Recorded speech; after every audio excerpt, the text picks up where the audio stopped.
Hoy en día, los servicios en línea son imprescindibles para la investigación y la educación. Los estudiantes, los profesores, los investigadores y el personal de las instituciones confían y hacen uso de ellos para la colaboración a través del correo web, el e-learning, la enseñanza, las conferencias, para analizar y compartir datos y para acceder a revistas electrónicas y bibliotecas. Pero, ¿cómo acceden los usuarios a todos estos servicios que necesitan? ¿Cómo hacen las universidades, museos, escuelas, centros de investigación, hospitales universitarios y otras instituciones de educación e investigación para facilitar el acceso de sus usuarios a cada vez más servicios? ¿Y cómo llegan los servicios a los clientes nacionales o internacionales? Con la Federación de Identidades todos ganamos. Aquí explicamos cómo funciona. Normalmente, cada servicio en línea necesita una cuenta para acceder a él. Eso puede ser bastante complicado. Los proveedores de estos servicios deben gestionar enormes cantidades de cuentas e información. Y los usuarios deben hacer malabares con sus diferentes claves y contraseñas, lo que también debilita la seguridad. Pero muchas instituciones de investigación y educación están proporcionando a sus usuarios una identidad única en línea. Esto les da acceso a todos los servicios que están disponibles dentro de la institución. Para agrupar un conjunto mayor de usuarios y servicios, se crearon las federaciones de identidades de investigación y educación, que aprovechan la confianza existente entre las instituciones, que son las que proporcionan la identidad de los usuarios y los proveedores de servicios. Al participar en una federación, las instituciones benefician a sus usuarios incorporando de una manera rápida y económica servicios que ofrecen otras instituciones, convirtiéndose así en un lugar más atractivo para trabajar o estudiar. Los usuarios solo necesitan una identidad en su institución para acceder a nuevos servicios de colaboración, los cuales pueden utilizar de manera inmediata. Los proveedores de servicios también obtienen beneficios. Amplían su público y con los proveedores de identidad gestionando las cuentas, se reducen los gastos generales de apoyo a la administración de cuentas y al soporte hacia los usuarios. Todas estas ventajas se trasladan a nivel internacional cuando las federaciones de identidad nacionales se interconectan mediante EduGain, servicio que interconecta las federaciones de identidad de las RENIES en el mundo. Con la interfederación, las instituciones pueden ampliar aún más su rango de servicios a los usuarios, incluyendo los que ofrecen otras federaciones. Las instituciones pueden seleccionar servicios de confianza y decidir qué datos del usuario se utilizarán, con la finalidad de proteger su privacidad. Con la interfederación, los servicios pueden llegar a un público internacional a menor costo por usuario. Los proveedores de servicios necesitan registrarse solo en una federación en lugar de registrarse en cada una de ellas. Esto ahorra tiempo, esfuerzo, dinero y es una forma más eficaz de llegar a los usuarios internacionales. Para contribuir con la seguridad de la interfederación, se realizan acuerdos que protegen la transferencia internacional de datos. Esta colaboración entre federaciones permite a usuarios y servicios de todo el mundo interconectarse.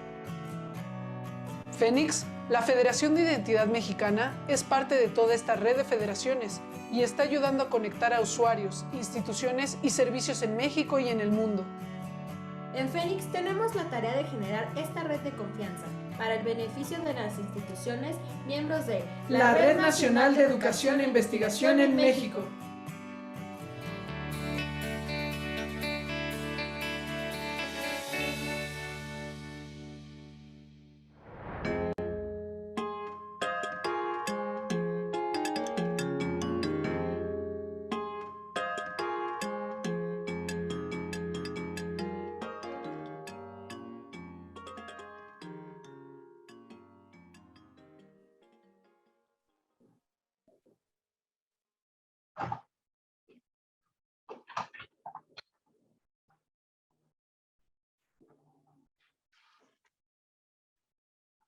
¿Qué tal? Muy buenas tardes a todos. Damos la más cordial bienvenida a este día IPv6. En esta ocasión, bueno, contamos con la participación de la empresa Fortinet. Voy a compartir pantalla. Listo, ahí está. ¿Confirman, por favor? La vemos, Azael. Ok, gracias. Pues vamos a comenzar para tener tiempo suficiente de tengan algunas preguntas, respuestas. Pues bueno, el día de hoy, bueno, vamos a hablar de transición y o migración a IPv6, en este caso con Fortinet. Voy a aclarar algunos conceptos de la agenda del día. Voy a dar esa pequeña introducción. Van a tener las dos conferencias. bueno, más bien una conferencia, y después el caso de estudio con la participación de Jaime Olmos de la UDG. Entonces, como introducción, bueno, vamos a referirnos allá a los conceptos que son importantes de aclarar, y lo vamos a dimensionar en el contexto de esa transición a IPv6, ¿no? Se habla mucho de transición, migración. Entonces, transición de acuerdo a la Real Academia y al diccionario mexicano. Entonces, transición es cambio de una situación a otro, y también tomé esa parte que dice que hay un periodo de transición, que es precisamente en el que nos debemos de encontrar la mayoría ya de nosotros. Entonces, la acción o efecto de pasar de un modo de ser a otro distinto. En este caso, pasar de IPv4 a IPv6. En cambio, migración es el paso de, por ejemplo, muchas cosas, en este caso, bueno, datos, en este caso la versión del protocolo de Internet, de un sistema de una determinada plataforma tecnológica a otra. Entonces, precisamente hay que distinguir esos dos conceptos para que a la hora que hagamos nuestra implementación de IPv6, digamos, estamos haciendo una transición o más bien una migración. Y también los conceptos de convivencia y coexistencia. Pues convivencia es el hecho de convivir de personas, animales, en este caso protocolos de Internet. Y convivir, bueno, tiene que ver con coexistencia en armonía. Entonces, en la parte de coexistencia, es precisamente la existencia simultánea de dos o más cosas, especies, etcétera. En este caso, las dos versiones del protocolo de Internet, aunque estrictamente hablando, podemos decir que sí son dos protocolos diferentes y cada uno tiene identificado un valor ahí en hexadecimal. Bueno, pero es importante para que sea menos complicado todo, bueno, decir que son dos versiones del mismo protocolo, que son de capa 3. Los pasos adecuados, que ya lo he presentado en muchas presentaciones de la red de CUDI, es actualmente, bueno, teniendo habilitado, prendido IPv4, como ya todos los sistemas operativos actuales ya tienen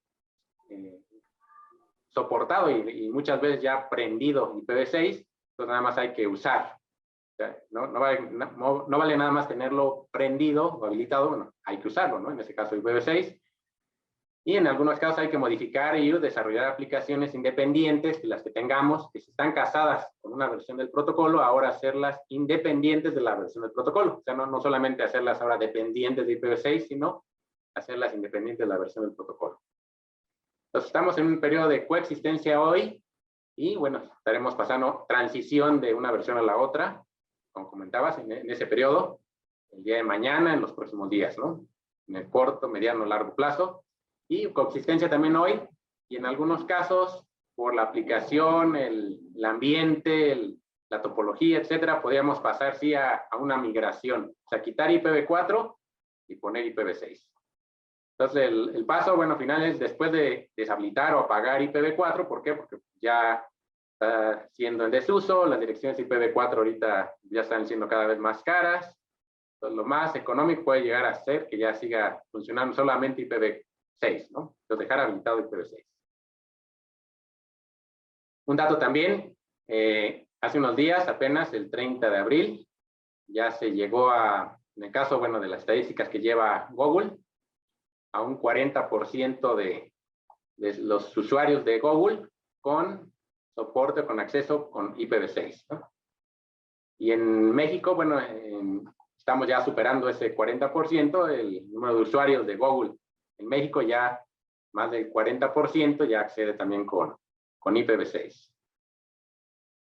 Otra estadística, bueno, de adopción de una presentación de la IETF de marzo, de todas las plataformas de la nube, el más del 50% ya soporta también IPv6, y también las redes, bueno, se estima que un 42% de las redes soportan ya IPv6, bueno, en este caso la conectividad con BGP. Otras estadísticas también importantes, interesantes, bueno, de LACNIC, habla ahí, bueno, del despliegue con recursos. Acuérdense que hay toda una infraestructura de esa iniciativa de MANAP, que se ha comentado mucho en CUDI. Entonces ya el soporte nativo en la región es más del 28%, y ya 3 de 10 paquetes en Internet y 1 de cada 3 sistemas autónomos también ya tiene soporte de IPv6, y también están en ese rango, ya también empiezan a ver con soporte, bueno, y autenticación de todos sus anuncios el prefijo que están anunciando realmente es el que ellos son los autorizados para hacerlo, ¿no? Tienen que ver con lo de RFKI. Y rápidamente una perspectiva histórica, que ustedes ya lo van a ver ya cuando vean la presentación, esta presentación. Bueno, 2001 es cuando inició la conexión nativa fue de hecho la primera conexión nativa entre redes académicas, entre la de México y la de Estados Unidos en el 2001, se instaló en el backbone en forma nativa, se tuvo un primer crecimiento del bloque asignado a CUDI en el 2003, después adquirió su propio bloque, después se llevaron a cabo 2 ediciones del reto IPv6 aquí en CUDI. Y también nada más ya, casi para concluir mi participación en esta introducción, recordar que este año se cumplen 11 años ya, el 8 de junio se van a cumplir del día de IPv6. Ese día, durante 24 horas, se prendieron los principales servicios de Internet con soporte IPv6.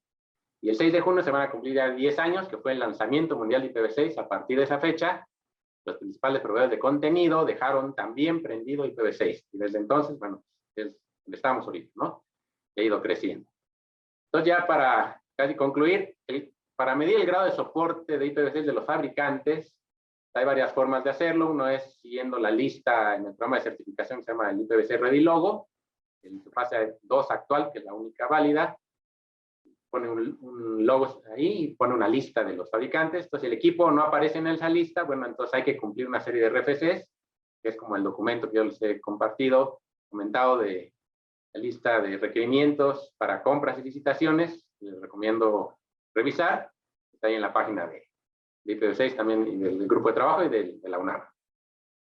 Entonces, para pasar a la presentación principal de esta sesión, revisando ahí la última versión del sistema operativo de Fortinet, en un documento que lista los RFCs que soportan, precisamente, es importante mencionar, bueno, que ya en ese documento ya tiene actualizados a los RFCs de la serie 8000, seguramente después de la serie 9000, que ya soportan IPv6. Entonces, esto es lo que les quería comentar. Entonces, ahorita vamos a pasar a las dos conferencias, la de Fernando Pérez y la de Jaime Olmos. Entonces, déjenme dejar de compartir. Déjenme ver si tengo la semblanza de Fernando. Si no, te pido de Fernando si tú te puedes presentar directamente. No la tengo ahorita. Por favor, adelante, por favor. Gracias. Sí, ¿qué tal a todos? Gracias por participar y estar en este foro que se está pensando para ustedes, sobre todo por ahí a explorar estas nuevas, bueno, ni siquiera son tan nuevas, ¿no? Ya tienen varios años trabajándose en múltiples industrias, en múltiples desarrollos, pero la pregunta de los 64,000 siempre había sido el qué tan preparados estamos al día de hoy, ¿no? Y pues bueno, muchas gracias por participar. Mi nombre es Fernando Pérez. Trabajo directamente para Fortinet México. Estamos aportando o apoyando la parte técnica en el área comercial, digamos, como un entorno ahí de preventa. Y pues bueno, con este gusto y agrado de estar con ustedes platicando un poco acerca de IPv6 y qué herramientas podemos proveer como Fortinet, ¿no? Y cómo ir transicionando o migrándonos a esa tendencia o a ese crecimiento que ahorita nos platicaban que ha tenido la adopción de IPv6, ¿no? Entonces, la intención es platicar un poco acerca de ello. Si me permiten, voy a poner aquí un poquito de apoyo visual como para tenerle ahí un poquito más sea más interactivo. Y pues sin duda, si hay alguna duda, un comentario, pues con todo gusto, pues bueno, lo revisamos o le damos un espacio para responder. Un segundo nada más para compartir.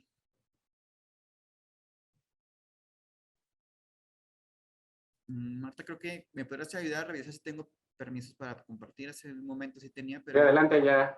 A ver, pruébala nuevamente, por favor.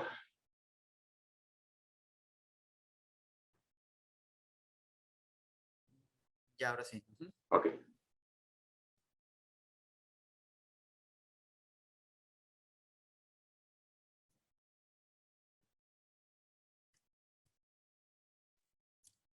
Creo que por ahí ya se debe estar viendo el contenido. Listo, ¿cierto? ya la vemos en pantalla completa.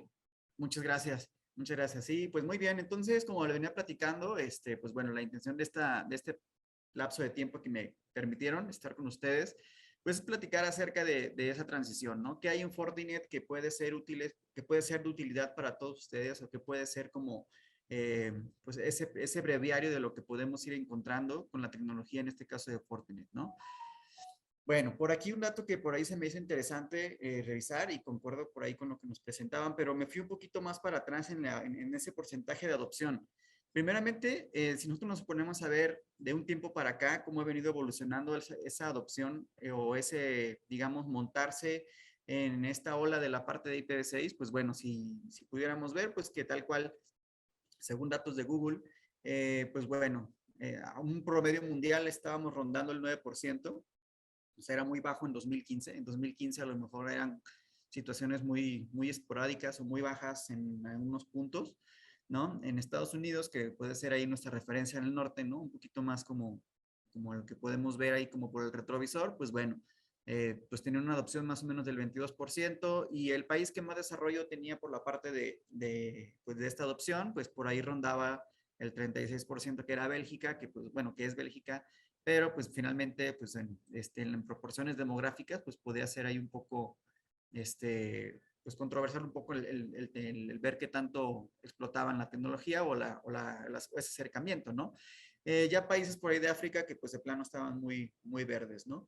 Sin embargo, si volteamos a ver otra vez el mapa, una vez más la tendencia o lo que se avanzó de 2015 para acá, pues podemos ver una adopción bastante importante, un crecimiento sobre todo en ese sentido, en que cada vez ha habido más países y que han estado migrando servicios o que de alguna forma gran parte de su operación o de sus servicios o de la forma en la que trabajan esos países, pues bueno, han tenido un crecimiento importante.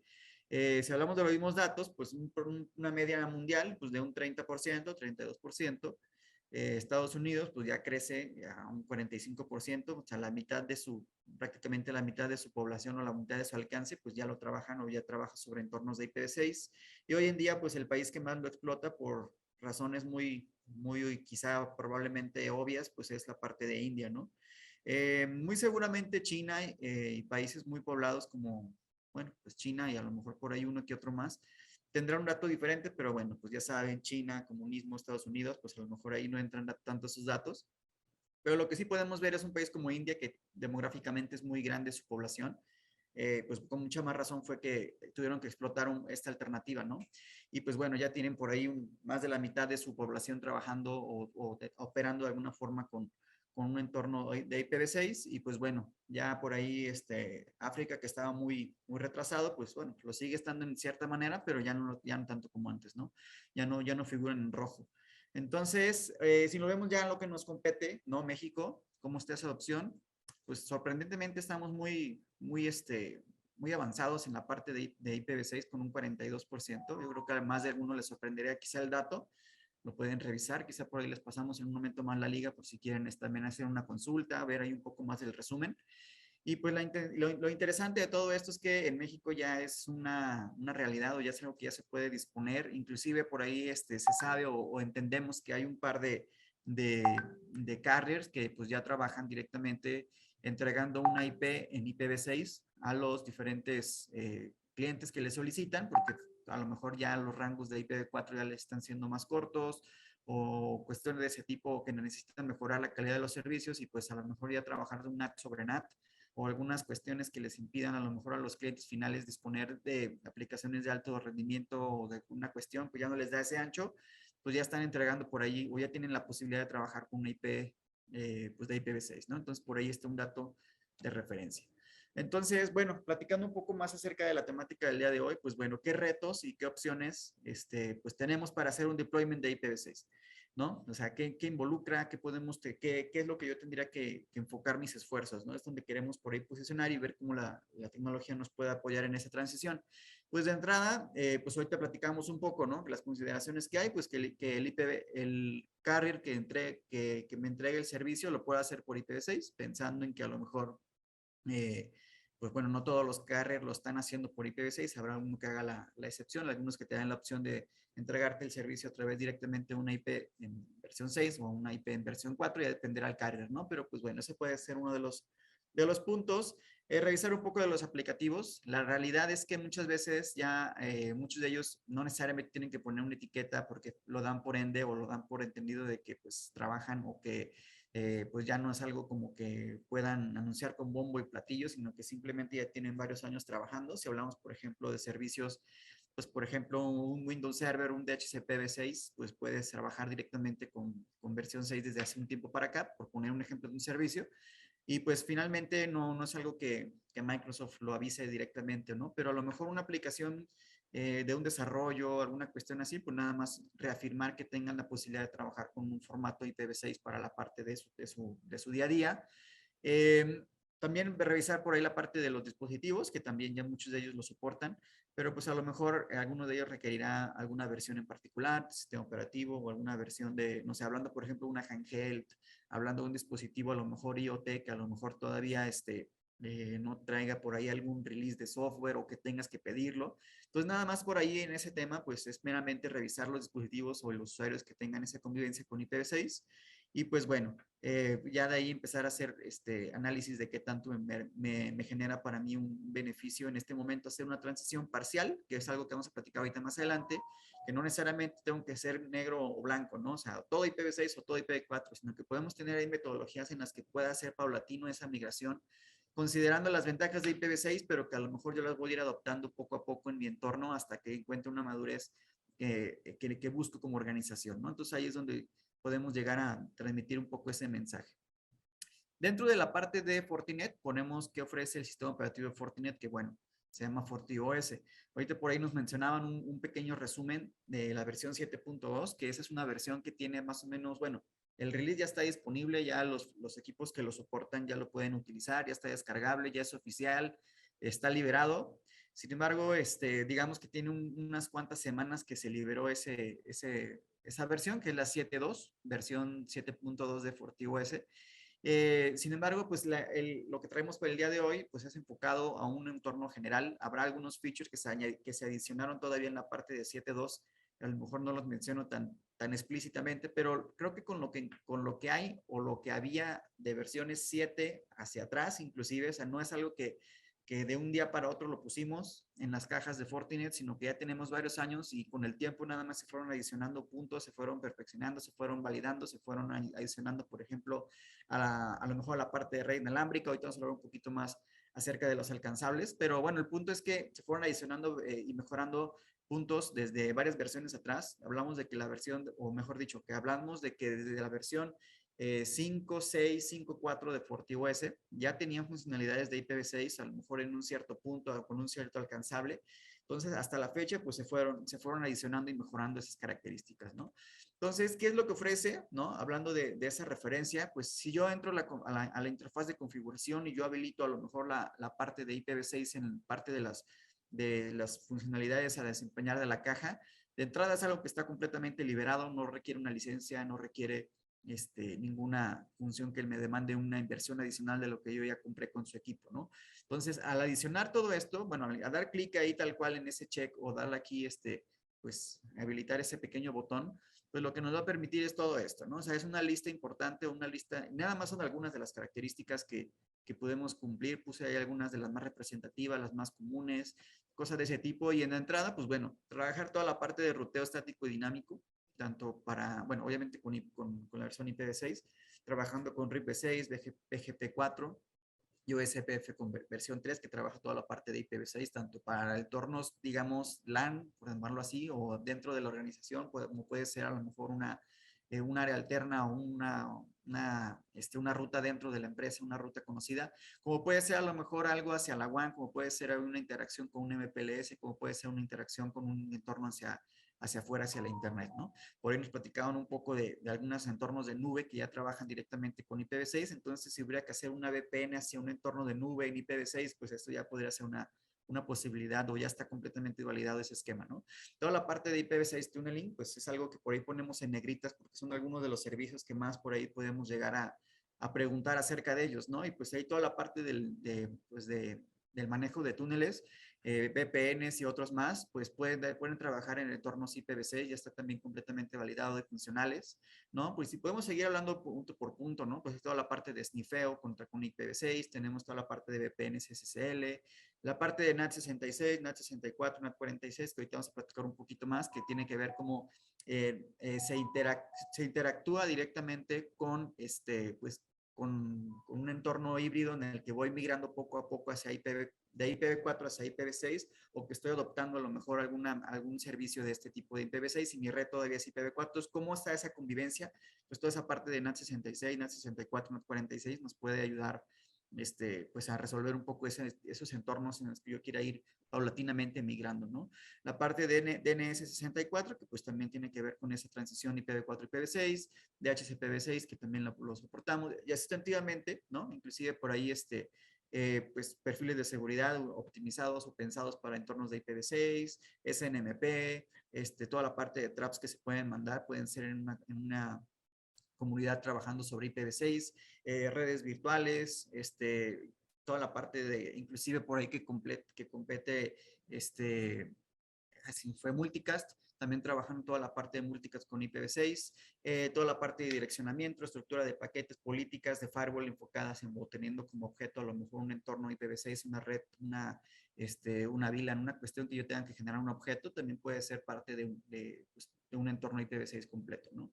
Extensivamente podemos seguir trabajando y viendo muchas funcionalidades, el famoso ping, trabajando también en un entorno de IPv6. Bueno, hay muchas de ellas, la intención no es abrumarlos con tantos tecnicismos o con tantos puntos, parámetros, pero bueno, ahí está un poco de la lista de los puntos que se habilitan una vez yo poniendo ese botón y liberando las funcionalidades de IPv6 en la caja de FortiGate en este caso, ¿no?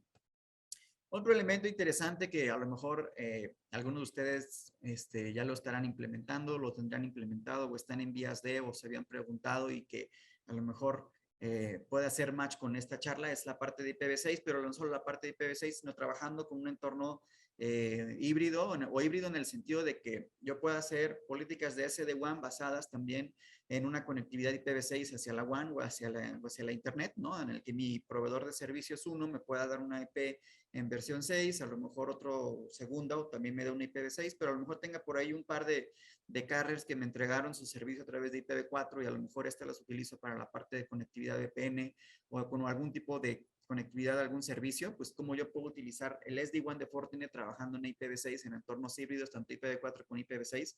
Entonces, por ahí podamos hacer un esquema inteligente del manejo de los enlaces, prioridades, SLAs y todo lo que ofrece Fortinet adicionales, o sin dejar de lado la parte de la seguridad embebido en todo ese tipo de pues digamos, de infraestructura previa, ¿no? Todo lo que involucra IPv6 no limita para nada la parte de seguridad ni funcionalidad, en este caso en la parte de SD-WAN, ¿ok?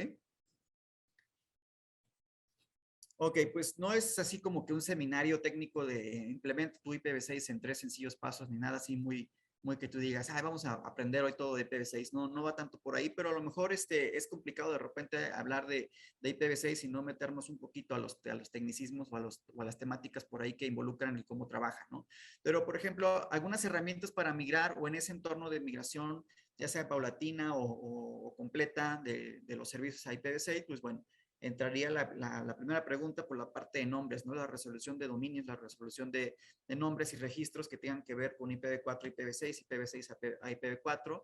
Entonces, pues todo esto es soportado en la caja de FortiGate, ¿no? Si hablamos de cómo sintetizar una solicitud que está trabajando sobre IPv6 a un nombre y de un nombre hacia una IP versión 6, es posible como parte de los servicios que habilita la caja, pues toda la parte de prefijos y sufijos que de alguna forma tienen que entrar en contacto para hacer esa homologación o esa nomenclatura, pues están soportados de manera que de alguna forma, pues trabajando con las funcionalidades de DNS64 y NAT64, por poner ahí un par de términos, pues nos ayuden a remover o a unir esas dos tendencias o esos dos protocolos para que de alguna forma pueda fluir la comunicación lo más transparentemente posible, ¿no? O sea, ya sea que desde el Internet hacia adentro o de adentro hacia Internet pueda haber una resolución de nombres en ambos protocolos y que esta a su vez la caja de FortiGate pues pueda hacer una resolución de IPv6 a IPv4 o que a lo mejor sea IPv6 y de ahí haya una homologación a IPv4 hacia la red local puedan ser elementos que se puedan ir presentando y que de alguna forma los podamos ir encontrando, ya sea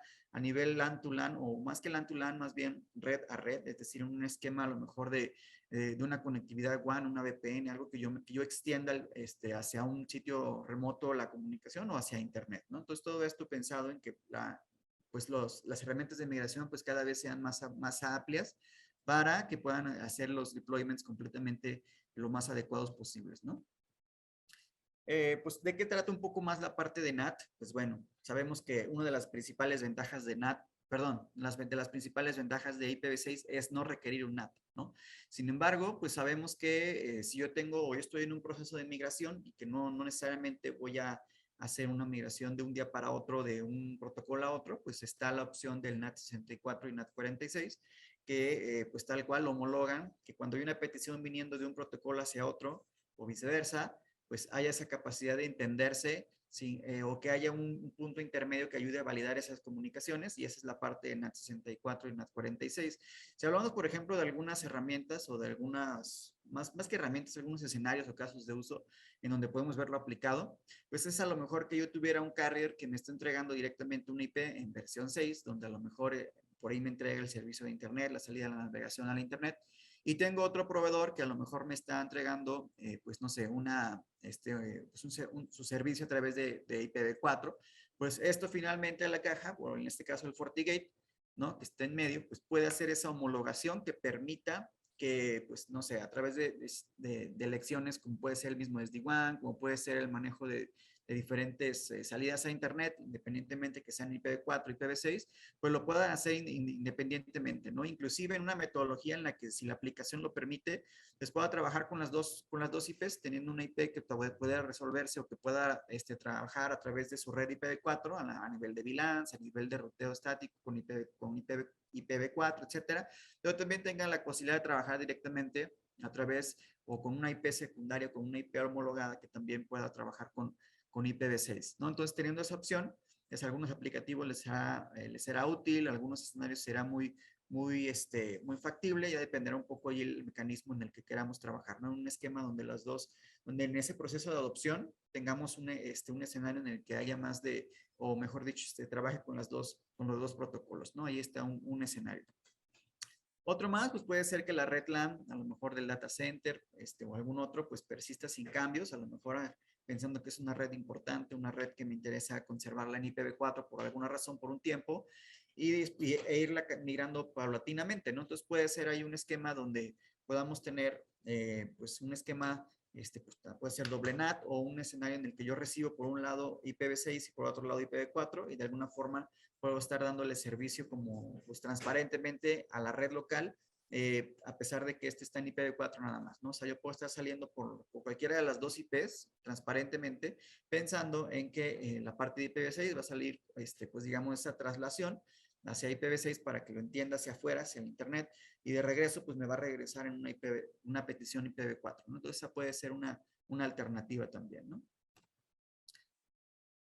Otra de las herramientas, pues bueno, es que llegue un momento en el que yo ya tenga a lo mejor una red migrada a la parte de IPv6 en su función, y finalmente pues yo tenga mi carrier que me sigue entregando a lo mejor por contrato o por la razón que yo necesite y no lo puedo dar de baja o no me interesa darlo de baja porque es muy económico. La razón que sea y que yo tenga que persistir en que a lo mejor mi servicio de salida a Internet sea IPv4, pues bueno, yo puedo hacer esa traslación al revés, es decir, que desde la red local pueda salir en un formato IPv6 o pueda salir en un formato IPv4 y haciendo la traslación cuando regrese hacia la red local, ¿no? Entonces, son medidas que podemos utilizar como parte de las funcionalidades pues, que ofrece las características que están debidas en la caja de FortiGate, ¿no?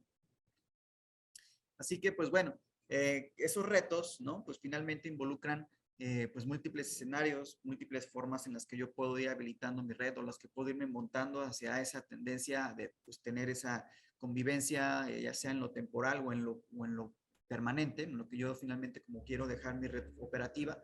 Y pues todo esto está soportado, como mencionaba al inicio, pues ahorita tomado en cuenta hasta la versión 7.0, ¿no? Por ahí nos comentaban un poquito de datos que se mencionaban en la parte de la 7.02, a lo mejor todavía no nos alcancé a poner en esta presentación, pero bueno, hay otros más que se están adicionando, ¿no?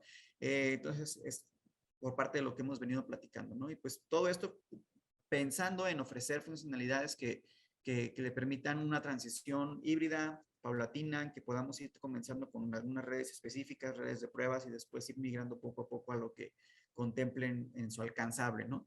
Entonces, ese es el mensaje, ¿no? Que estamos por ahí trabajando con la parte IPv6 completamente soportado en entornos de las cajas de FortiGate. Y no solo en FortiGate pensando en el firewall, pensando en ese punto de frontera entre la internet y mi red local, sino que prácticamente pues haciendo un resumen muy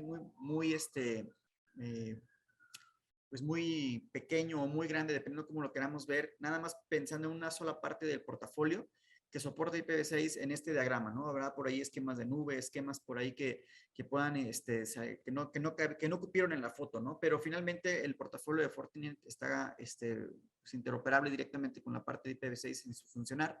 Ahorita nada más por mencionar algunos, pues bueno, tenemos sin duda la parte del FortiGate, toda la parte de switches, toda la parte de APs, toda la parte de voz, de video, está también soportada con la parte de IPv6 e inclusive por ahí con la parte de FortiExtender, ese elemento que hoy se está poniendo muy, pues no de moda, sino muy demandado más bien, en el sentido de poder bajar una señal celular 4G, 5G a un entorno operativo, un entorno de alta disponibilidad o de contingencia, pues que sea posible también disponer de un servicio de un proveedor pues que me lo entregue en algún momento como IPv6, pues podría ser posible, inclusive como los esquemas que platicábamos, que a lo mejor Milan o que algo dentro de un servicio dentro de mi organización está trabajando en IPv6 y yo voy a salir por IPv4 o viceversa, pues esa parte se explota también con la parte de datos celulares, puede ser ahí un punto interesante. La parte de FortiMail, la parte de protección de endpoint con la parte de FortiClient, ¿no? Que es nuestra tecnología para la protección del endpoint, pues también está soportada la parte de IPv6, la protección de entornos web y la parte de balanceo de servicios, balanceos entre sitios, balanceos de demanda de servicios como tal, no solamente, digamos, a nivel cajas, pues también es nuestra propuesta que se llama ADC, también está soportada y también para entornos virtuales, ya sea en entornos de nube pública o de nube privada, también estamos trabajando con la parte de IPv6, ¿no? Entonces, así muy grandes rasgos, esta es parte de lo que queríamos platicarles, ¿no? Que en Fortinet, pues nuestro portafolio, pues está completamente, contemplado, pues crecimiento que poco a poco va a seguir siendo más requerido y pues bueno, ese IPv6 ready, pues lo tenemos prácticamente en gran parte del portafolio, si no es que en todo, ¿no?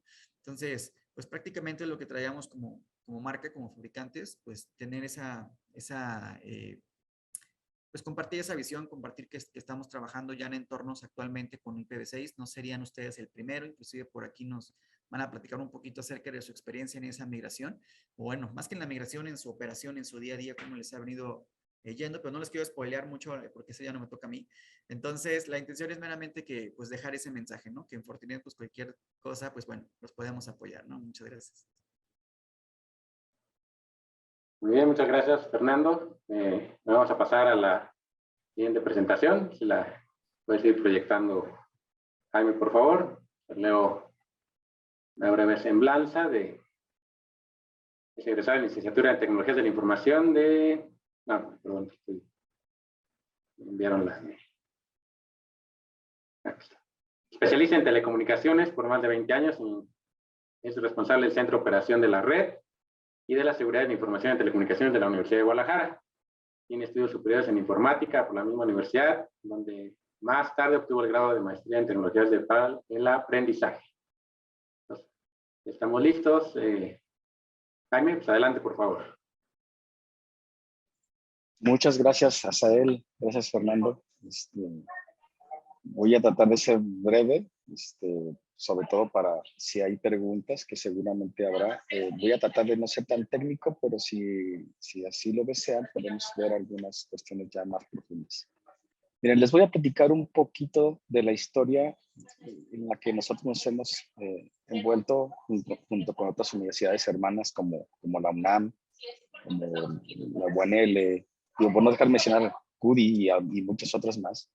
Y el trabajo ha sido no solamente de los últimos 10 años, sino ha sido desde el siglo pasado hasta la fecha, ¿no?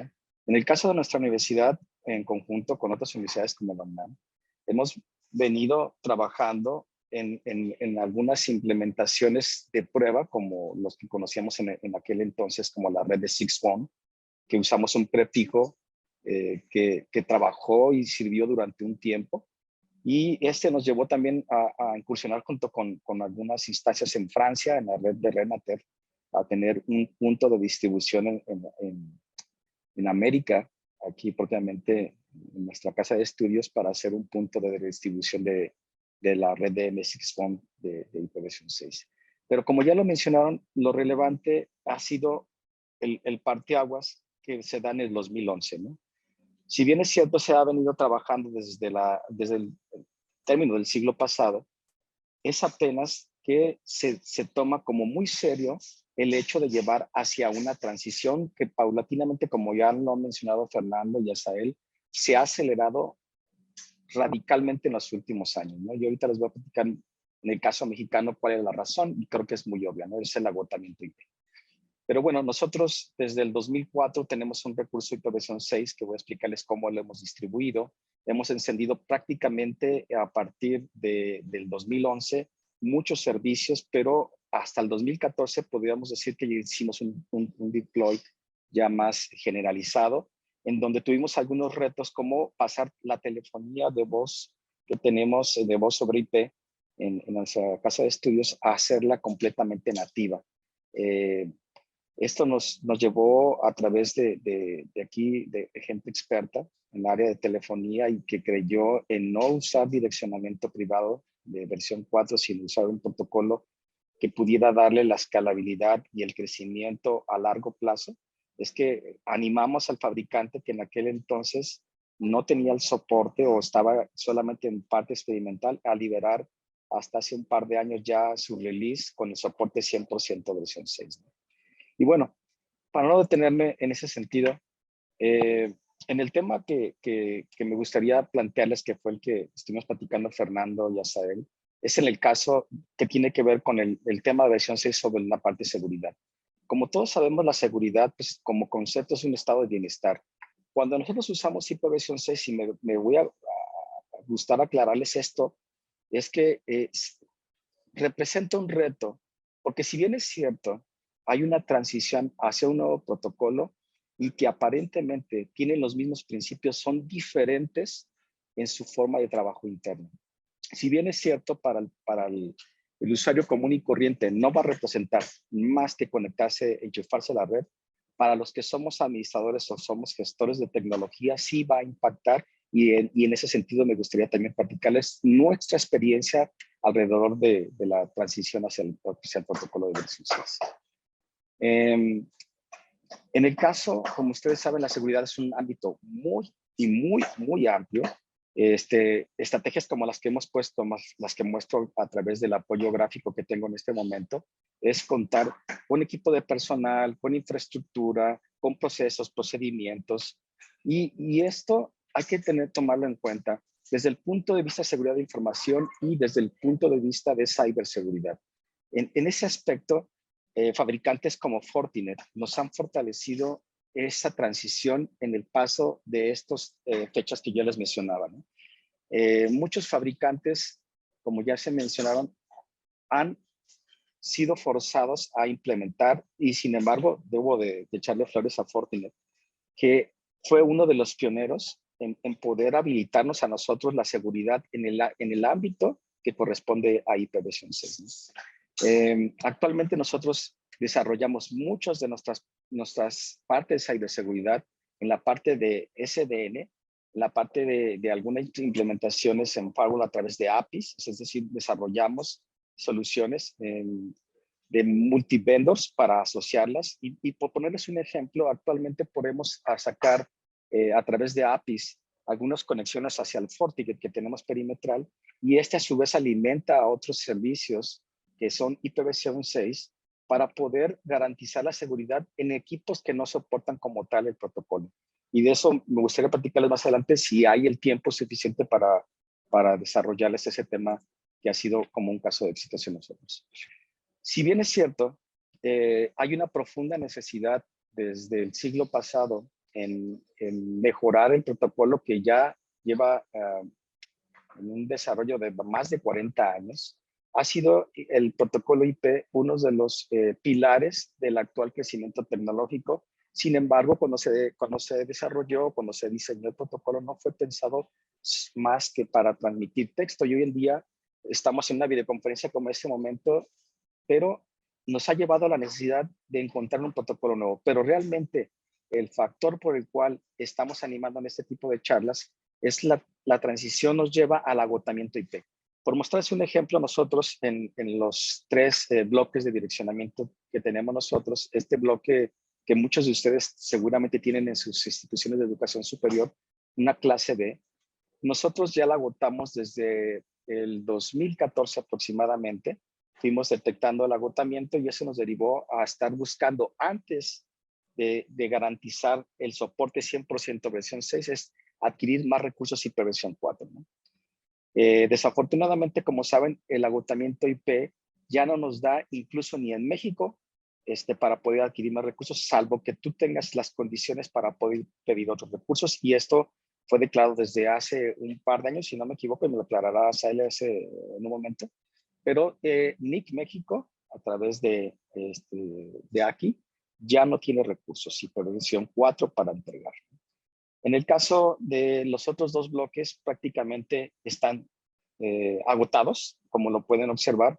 Hemos hecho un despliegue a través de una plantilla para que se den una aproximación de cuál es la atención que tenemos, basado en per cápita de estudiantes. Tenemos cerca de 300,000 estudiantes, que seguramente UNAM nos rebasa con más, pero eso nos hace ver que la demanda que teníamos de direccionamiento IP nos obligó en algún momento a hacerlo. La opción era trabajar con NAT. Nosotros ya, como lo voy a plantear en un momento, decidimos ya no irnos a apostarle en NAT, porque sería para nosotros un desgaste y además un gasto que previéndolo no queremos asumir en un futuro, en el corto o mediano plazo. En el caso de nuestra infraestructura actualmente, nuestro Autónomo System trabaja en este esquema que ya mencionaron de coexistencia, es decir, de dual stack. Estamos prácticamente todas nuestras campus universitarios, data centers y algunos otros dependencias alrededor de nuestra rectoría general actualmente trabajan con IPv 6 e IPv 4. Para que se den una idea, uno de los retos también importantísimos en el caso del protocolo es cómo tenemos que distribuir el recurso IP. En nuestro caso, como podría ser en algunas instituciones, el recurso fue otorgado de una forma no controlada y eso derivó también a muchos de los problemas que actualmente tenemos en el agotamiento IP. Es decir, yo no le puedo retirar ciertos prefijos que no está usando cierto campus porque implicaría trabajar en un esquema en el estar haciendo eso que hacíamos con los discos duros hace muchos años en Windows, hacer una defragmentación para poder ordenar todo. Eso nos llevaría el mismo tiempo que implementar algo con mayor plan de distribución. En este caso, por ejemplo, ustedes pueden observar que el diagonal 32, como prefijo que tenemos otorgado desde el 2004, nosotros lo hemos distribuido en los campos a razón de un diagonal 44, permitiéndoles entregar 16 bloques diagonal 48 a cada campus para su crecimiento posterior. Y aún así dejamos reservas que en algún momento, cuando haya la oportunidad, les podemos mostrar el esquema de planeación que hemos tenido y que nos ha llevado una experiencia para poderlo otorgar, dejando espacios temporales o espacios disponibles para seguir creciendo si el campus requiere más recursos, ¿no? Por otra parte, ustedes pueden observar que la parte del sufijo, como saben, IPv 6, que es un direccionamiento de 128 bits, los primeros 64 bits describen el prefijo y los últimos 64 bits el sufijo. Por ejemplo, ahí tenemos entre muchas aplicaciones en data center como en conmutadores, le hemos dado sentido a esa numeración enorme que tenemos. Es decir, por ejemplo, telefonía hace una conversión de la numeración decimal a hexadecimal y, por ejemplo, hace conversiones para poder identificar a través del mismo sufijo un conmutador en particular, una dependencia y la extensión final de un usuario. Esto obviamente nos lo permite tener un mayor rango de direccionamiento IP.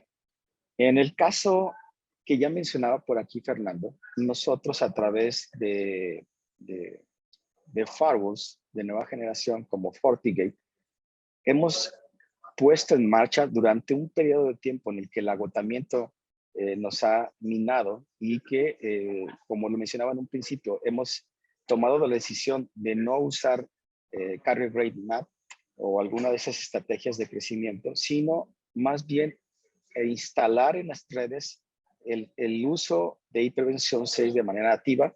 Y como ya lo mencionó, a través de NAT 6.4, nosotros hacemos uso con algunos equipos FortiGate, insisto, porque es la marca que marcamos otras marcas también, otros vendors que obviamente, como saben, como institución visitamos, pero tenemos DNS64 a través de Infoblox o de Fortinet, y a través de la traducción con un FortiGate, ¿no? Y como lo decía hace un momento, nosotros ya no le queremos apostar más, o por lo menos hemos motivado mucho a nuestra alta dirección a no estar trabajando con NAT 4, sino trabajar directamente con NAT 6.4. Esto cómo es que funciona, ya lo platicaba por ahí Fernando. En la implementación que nosotros tenemos, obviamente tenemos una serie de elementos que no adquirimos para ellos, sino ya lo teníamos preparados, y como lo decía Fernando, en su momento y cuando lo requerimos, Fortinet ya lo soportaba, y eso nos ayudó paulatinamente a poder hacerlo, eso sin adquirir más, sino lo que, como decía Fernando, solamente era encenderlo y empezarlo a experimentarlo. Este servicio, como lo pueden ver, pues tiene una dependencia profunda a través de DNS64 y los traductores que ya mencionaba Fernando para hacer las traducciones en el punto en el que nosotros queramos pasar de una red IPv6 nativa a una red IPv4 nativa. Y viceversa, ¿no? En este caso, nosotros solamente trabajamos actualmente con NAT64 y DNS64. En el caso de nuestro comportamiento en el enrutamiento interno de nuestro Autonomous System, nosotros usamos también el Dual Stack en los casos de mayor relevancia, o es decir, de mayor alcance. Hay algunas dependencias que sí ya trabajamos de manera solamente IPv6, pero en su mayoría puedo decir que el 90% son IPv6 plus IPv4. Entonces, el EGP que tenemos en un principio, y eso me gustaría recomendárselos a ustedes en ese plan de transición en el que están llegando o van a llegar en un futuro, es que comiencen a habilitar desde la parte del EGP, es decir, por BGP en su versión 4, ir habilitando los servicios con sus proveedores de Internet. Y paulatinamente ir creciendo hacia el core, hacia los distribuidores y finalmente llegar hacia los puntos de acceso. Esto, ¿qué nos ayuda? Que nosotros podemos hacer de manera transparente que al usuario no lo afectemos en ningún momento, dado que no lo estamos haciendo que trabaje con versión 6, sino hasta llegar a la última rama en la que su acceso requiera ser encendido. Ahí, en ese momento, encender los protocolos ya en la hoja final para que para el usuario a la hora de encenderlo no le afecte ni se dé cuenta que está accediendo a servicios como Google a través de versión 6 o versión 4.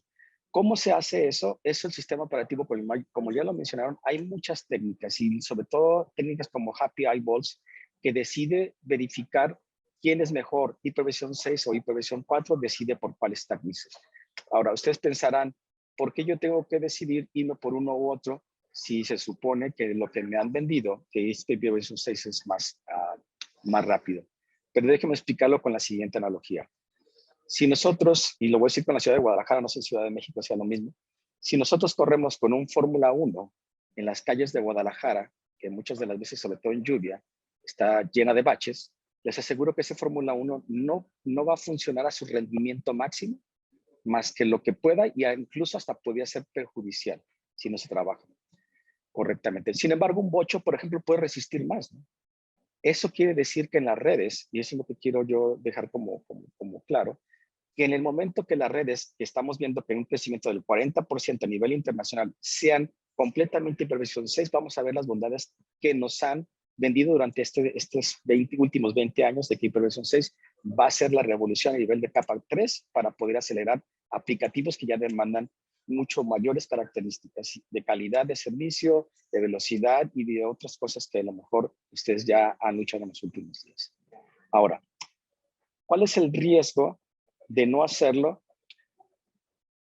Hay muchas cosas y me gustaría plantearles en esta pequeña fórmula de amenazas versus vulnerabilidades. El factor humano es uno de los factores más importantes de decisión para hacer la transición o en el caso de coexistencia y o llevarlo hacia la parte ya de una migración por cuestiones en las que a lo mejor tengo obligadamente que hacerlo. El personal se vuelve clave para esto. Ahora, el implementarlo de forma tardada nos puede llevar a caer en muchos errores, es decir, amenazas como disponibilidad del servicio, confidencialidad en sistemas, integridad, incluso en algunos sistemas que no se migren en tiempo y forma. Habrá base de datos que soportan IP y no soportan IPv6. Vulnerabilidades hay muchas y tendríamos que experimentarlas para no incurrir en esas probabilidades de impacto y de probabilidad de que sucedan esos eventos que representen un riesgo. Y en ese sentido, el factor, como lo decía, débil o más fatigado es que nos están diciendo desde hace mucho tiempo debemos implementar IPv6, y sin embargo,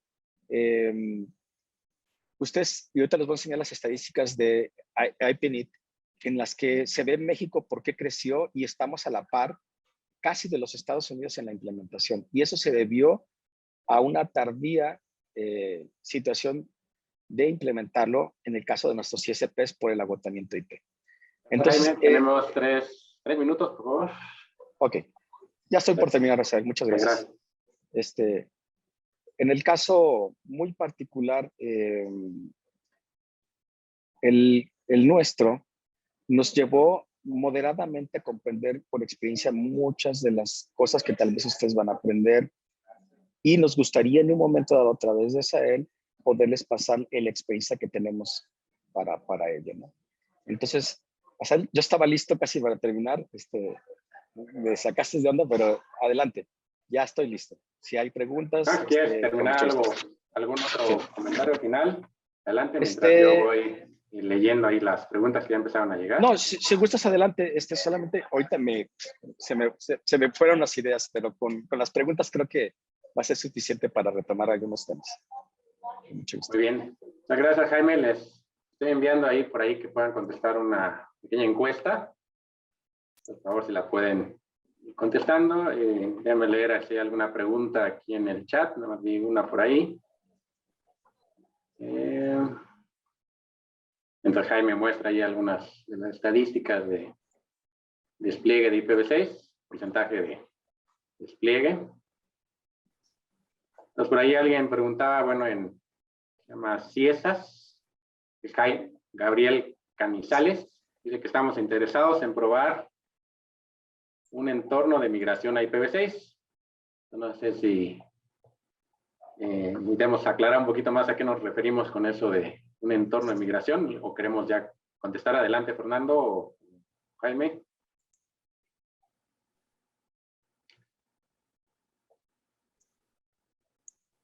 La pregunta sería, perdón.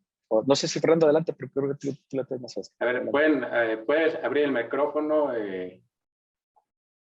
Habla Gabriel Canizales, dice que tiene equipos Fortinet y bueno, tiene FortiGate en particular. Muy buenas tardes a todos. Muchas gracias por permitirnos participar en esta conferencia, que para nosotros es muy interesante este tema. Les comentaba que sí, en CIESAS estamos interesados en empezar a migrar,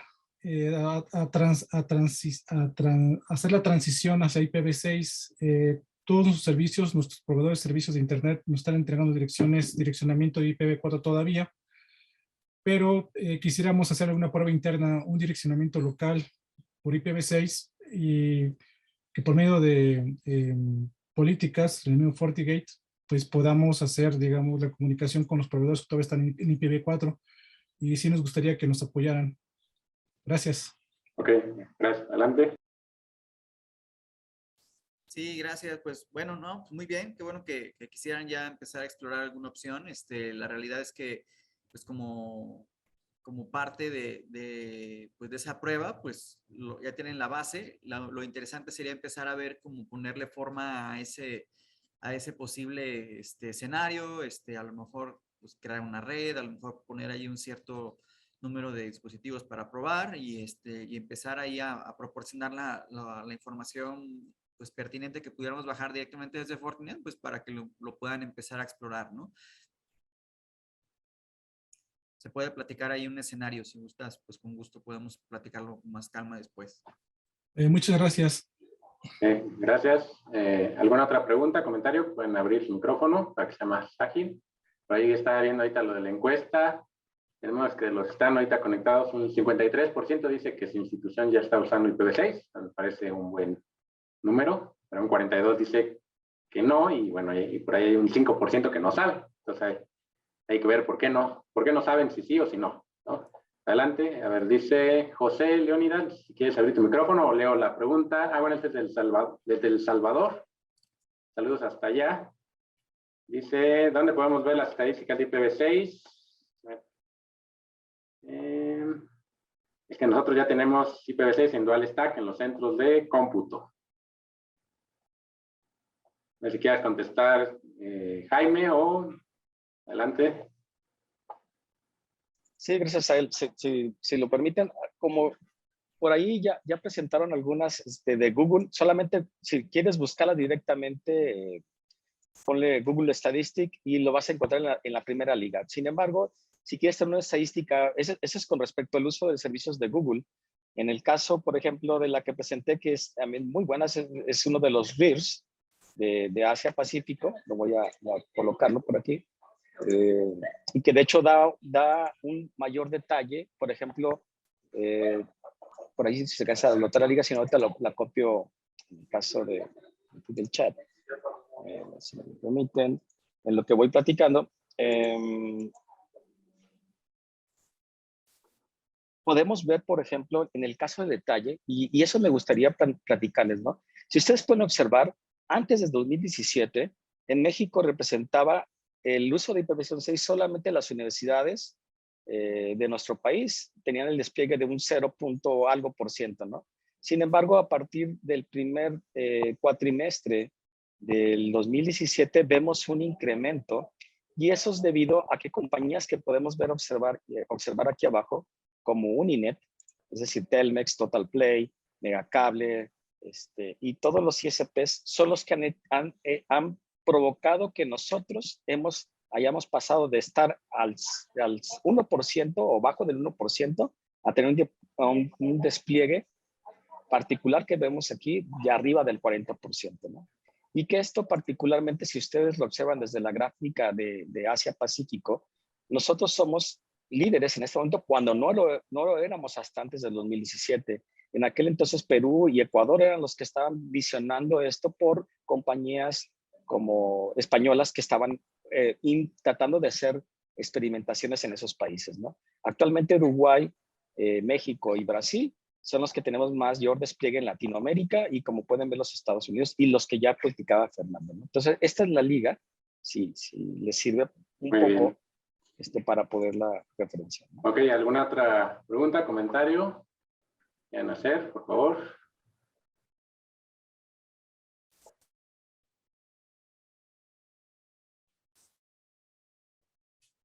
¿Nadie más? ¿Cómo vamos ahí en la encuesta?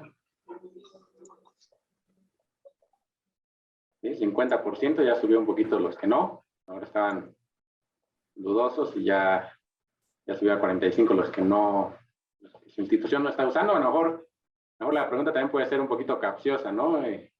Fernando, Jaime, porque los sistemas operativos, las aplicaciones ya muchas veces ya tienen soportado IPv6, a lo mejor sin que nos demos cuenta, sobre todo en las versiones anteriores, sistemas operativos anteriores, por ahí se prendían algunos mecanismos de transición y iba tuneleado, encapsulado IPv6. Entonces yo los invito a que revisen ahí, a lo mejor no se está usando tampoco como ustedes pueden pensar IPv6 institución, sino puede estarse usando más y encapsulada en IPv4. Déjenme ver si tienen alguna otra pregunta, no sé si quieran algo comentar, Fernando, Jaime. ¿Qué estás mostrando, Jaime, ahí? Sí. En pantalla. Ok, adelante. Simplemente métricas, si alguien quiere probar, sí, sobre todo los que preguntan si sí o no. Algunos sistemas operativos Linux o Mac, en el caso de Windows, hay que usar trace RT, pero si se fijan ustedes, así es de la manera, en el momento en que ustedes puedan ejecutar este trace con el 6 al final, en el caso de Linux, van a poder verificar si ustedes tienen una cansabilidad de IPv6. de esa manera estar certeros, y si no, comentar a sus administradores de red el impulso en caso de quien no sepa si se lo tienen. Muy bien. Pues nada más, bueno, ya si hay alguna otra pregunta, comentario, también compartirles ahí la página del grupo de trabajo de IPv6 en CUDI. Y también, bueno, desde la página de la UNAM hay una sección ahí de lo que se le ha llamado tradicionalmente, bueno, la Red Académica de México, en su momento se llamó Internet 2 de México, la red CUDI. Y también, bueno, hay por ahí una lista de correo del grupo de trabajo de IPv6, que también los invitamos a estar en contacto. No sé si quieran poner también ahí sus datos, por favor, Fernando, Jaime, ahí en el chat de sus correos, si alguien más tiene alguna pregunta, comentario. Y también, bueno, aquí está mi correo, ¿no? Adelante, alguien más, si tienen alguna pregunta, déjenme ver, aquí están los correos. Jaime. Es Fernando, no sé si quieras compartir el tuyo o el de la empresa. Y bueno, si nadie más tiene alguna pregunta, comentario, entonces la forma, nada más como pregunta final, la forma de que alguna persona interesada, ya sea que tenga ya equipo de Fortinet o esté por decidir alguna compra, licitación, que quiera acercar a ustedes, ¿cuál sería la forma, el procedimiento para...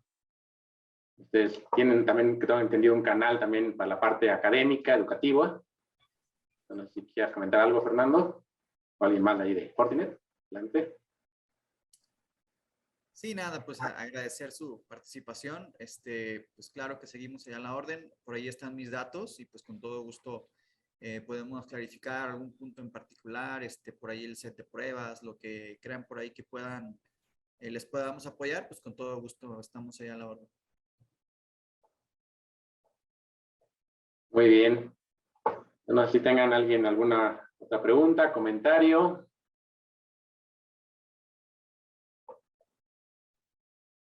A ver aquí en el chat. También, bueno, sí se menciona la parte del correo de membresías. Pueden atender las solicitudes. Muy bien. Y hay algunas felicitaciones mutuas, ¿no? Algunas instituciones, sea alguien más que ya haya desplegado IPv6 que quiera rápidamente compartir alguna experiencia, comentario. ¿Nadie más? ¿Algún comentario también de ahí del staff de CUDI? ¿Quieran comentar algo? Bueno, pues de nuestra parte solamente informarles que podrán encontrar la información en la página del evento. Les pegamos el chat y bueno, les he dado la palabra al licenciado Carlos Casasus, que nos está acompañando en esta sesión. Pues nuevamente agradecerle a Fortinet y a Sael y a Jaime, ¿no? Que nos compartan estas experiencias, pues que creo yo que son extremadamente valiosas para nuestra comunidad. Yo creo que el esfuerzo de migrar, transicionar a IPv6, pues se va a volver cada vez más una necesidad apremiante para las universidades. Y creo que el compartir la información de los que ya pasaron por este proceso es del mayor valor para nuestra comunidad. Y el expertise de proveedores como Fortinet en este tema, la colaboración con las universidades me parece también de la mayor relevancia, y me da mucho gusto haber podido convocar a este conversatorio. Un abrazo a todos, un saludo, muchas gracias otra vez.